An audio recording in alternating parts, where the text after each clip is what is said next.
All right, everyone, we are here with a special guest. We are joined by Chloe Veitch. You guys may know her from Netflix's Too Hot to Handle and The Circle. Chloe, thank you for joining us. Thank you so much for having me, girls. We're very excited to talk to you. You have been one of my favorite Netflix reality stars. I feel like you're so fun. Everyone's like, I'd love to go out with Chloe. I feel like that's the vibe that you give off, and we love that. And now you are stepping into podcasts, and we got this new podcast, Bangin' with Chloe. How are you feeling? Great name. I know you just are starting to get some episodes out. How do you like it so far?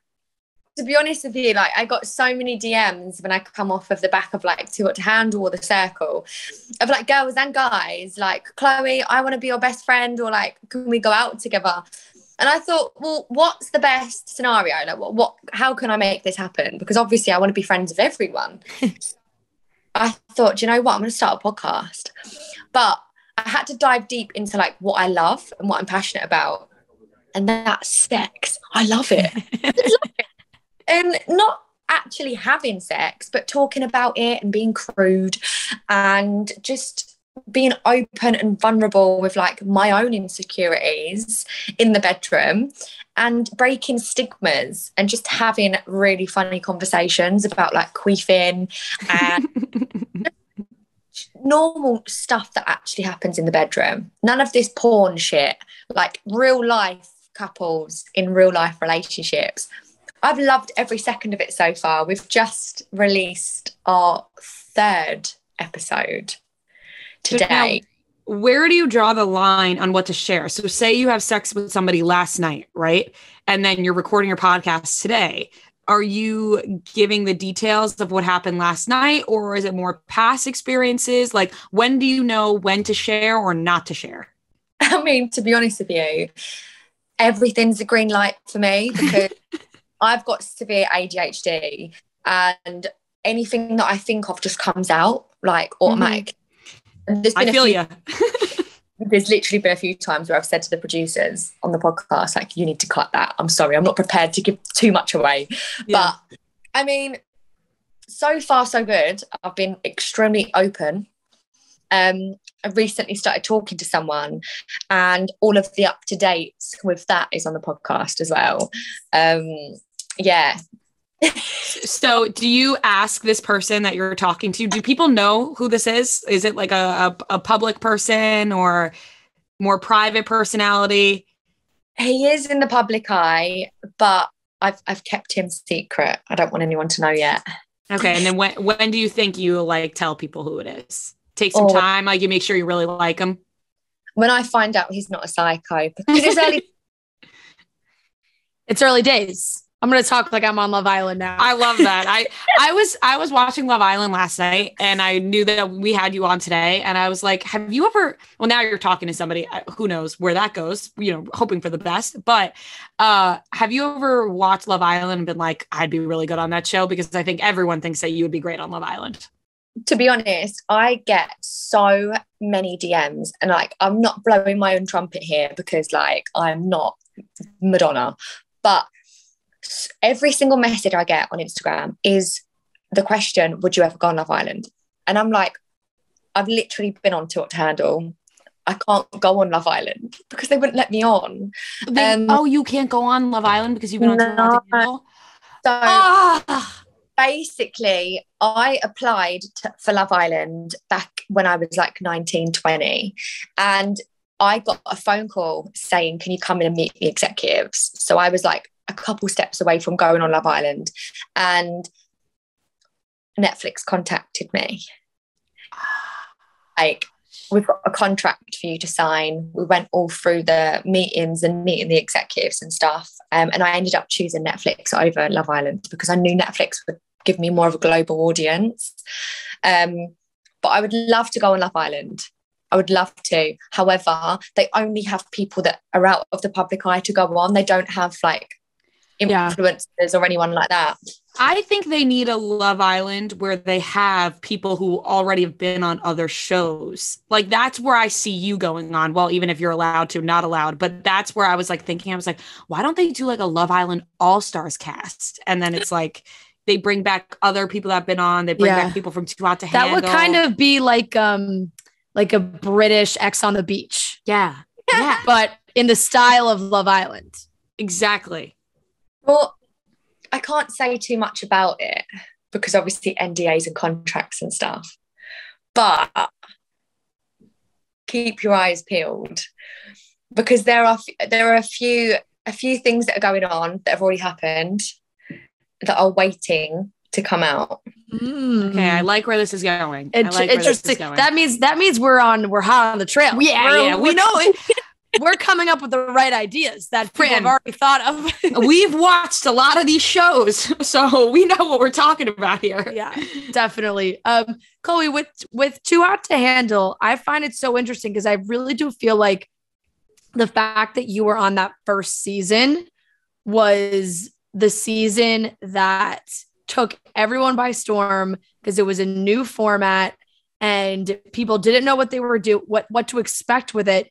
And it just kind of feels like since that first season, they've done other seasons really fast and they just have not hit like that first season did. Why do you think that is? Like, do you think because like when you went on to Too Hot to Handle, you really did not know what the concept of the show was?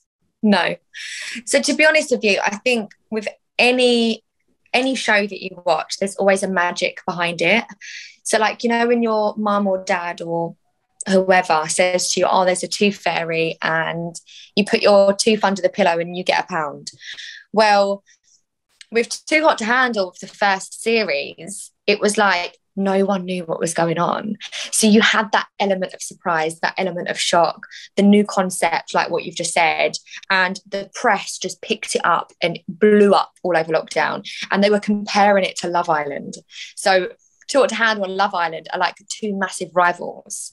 But yeah, the second and the third season, to be honest with you, I feel like people just don't believe that they didn't know it was Too Hot to Handle. Right. That ruined the magic of it. So people automatically assume that they're just there to have sex because they know if they have sex and lose their money, they're going to make airtime because now they know how the game works. Yes, that's so true. And I think that it's kind of impossible now when the show didn't exist. It's a show that doesn't exist. So you obviously don't know the rules. But now when these people are being casted, auditioning, and they're giving them like sort of the premise, you're like, oh, okay, that sounds like Too Hot to Handle. Like you kind of know what you're getting into. And I do think you're right that some people play into, you know, they want to be the bad guys of the season. They want to be the Francesca and Harry of the season because that's what everyone compared to. And they become like the most known from the show or one of the most known. Yeah, I just feel like the last series that happened, everyone, I mean, they doubled the prize fund from 100K to 200K. And everyone in the villa knew we've got all of this money, we've got to spend it.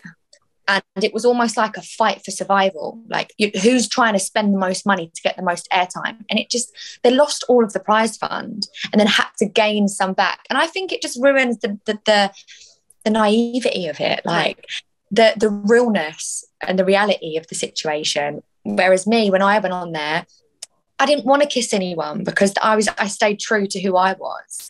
I ended up kissing Bryce and Corey, but I had no intentions of losing any money or like being that girl because I'm not going to pretend someone I'm not. Whereas I feel like now when Netflix are casting for Too Hot to Handle, the people that have been casted are really starting to play into that role of I'm the horniest. Yeah, exactly. Yeah, I definitely got that vibe from the last season.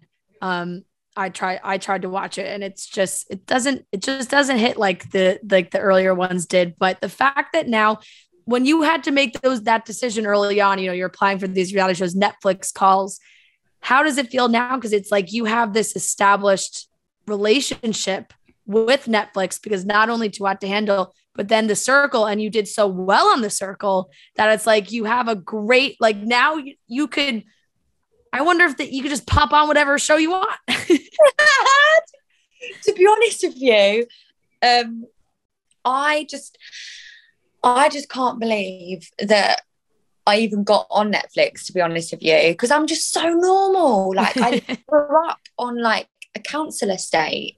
For anyone that doesn't know what that means, it's like my mum and dad don't own their house. It's like basically given to them from the government. So from going from that to being on a Netflix show, it's just absolutely like it's crazy. And like the one thing that I always say to people that are like, oh, how does it feel going on like Netflix shows and stuff, and what do you wish for your future? I just say to them, like, listen, I worked in a fish and chip shop and I was a sales negotiator for an estate agent. I wasn't earning that much money, but I was happy.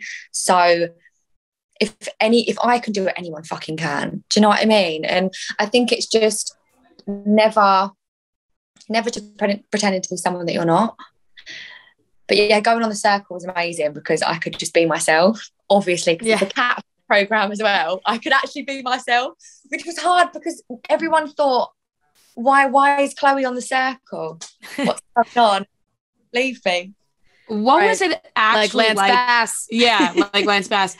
What was it actually like being on the circle? Like could you leave that room? Like give us what it was like waking up day to day in your apartment, because somebody actually reached out to me, like casting whatever, and they were like, are you interested in the circle? And then I never really followed up because I was like, I don't know if I can go this amount of time not speaking to people, leaving an apartment. Like I just take us through that. It was awful. It was disgusting. I had to isolate for a month before going onto the show. Actually isolating on the show. My fridge stunk because I couldn't clean it out. I lived with my parents at the time. No, I didn't actually. I'm lying. I lived on my own, but only for a short while. So I'm one of them girls that wants to move out, but goes to their mummy for clothes washing and stuff like that. So being on the circle was a real test, but not only for my mind, mentally. I had to wash the dishes, cook my own meals, and I hated it. It was awful. Take us through the mental state of like not being able to talk to anybody. Like, could you even talk to producer? Like, was there anybody you could talk to at any point? Right. Or were you like, I'm losing my mind because I'm alone in here and I'm going crazy? So I feel like it's really clever actually, because when you think about it, there was a scene on the circle, I don't know if you remember it, but I'm in the bathroom and I'm convinced that the group are talking about this person on the circle that has two heads.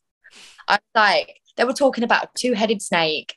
And I do remember this. I was like, two-headed snake, what the fuck? Like, someone in here, obviously, like, I don't know, like, that happens, doesn't it? Like, in the world, people grow two heads. So I was so paranoid because I was locked in a room 24/7, constantly thinking about conversating with people through a TV that I don't know that are real. Are they faking it? Are they not? It was horrible. The paranoia is disgusting. But I could talk to her during the day, but I would just sleep most of the day because I'd be so bored. Did you couldn't have a phone? Did you have TV, music, anything like that? Nothing. Oh my gosh. I feel like I'd lose my mind. It was like prison with a couple of books. That really is us. But both of those shows exploded and you've gotten all these really cool opportunities. And one of those things now, like you said, when people are looking at reach and audience and how many people you can actually watch these shows, Netflix is so huge. And your Instagram now, like you have almost 2 million followers. It's popping off. Like TikTok. How was that change for you social media wise to all of a sudden go to having millions of people looking at your pictures and videos? Honestly, when I'm going to get really deep and vulnerable here. So when Too Hot to Handle first come out and The Circle, it was almost like so much happened so quickly. I'd been on Netflix, Too Hot to Handle, which blew up. and I think it was like 1.6 million followers over the course of 2 weeks. Crazy. So like my phone, I would wake up in the morning. I remember it like it was yesterday. I would wake up, I would pick up my phone and I would go onto Instagram and I would check, and it would be like an extra 250,000 followers daily. And I would just sit there and just breathe, because the anxiety that I would get, because I had no idea that it was going to blow up as much as it did. Yeah. After going on the circle and then getting more followers and like the press and stuff like that, the pressure, like I'd never felt pressure like it. To like I felt like I needed to do well, like I needed to show everyone that I'm not a failure, and right, okay, what can I do now?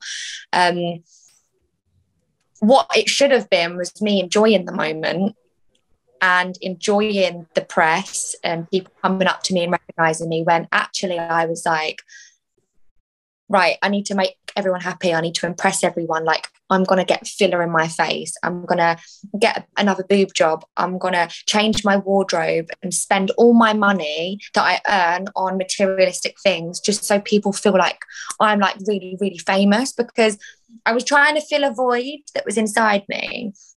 And I don't know why. I just lost myself, like, when the shows come out.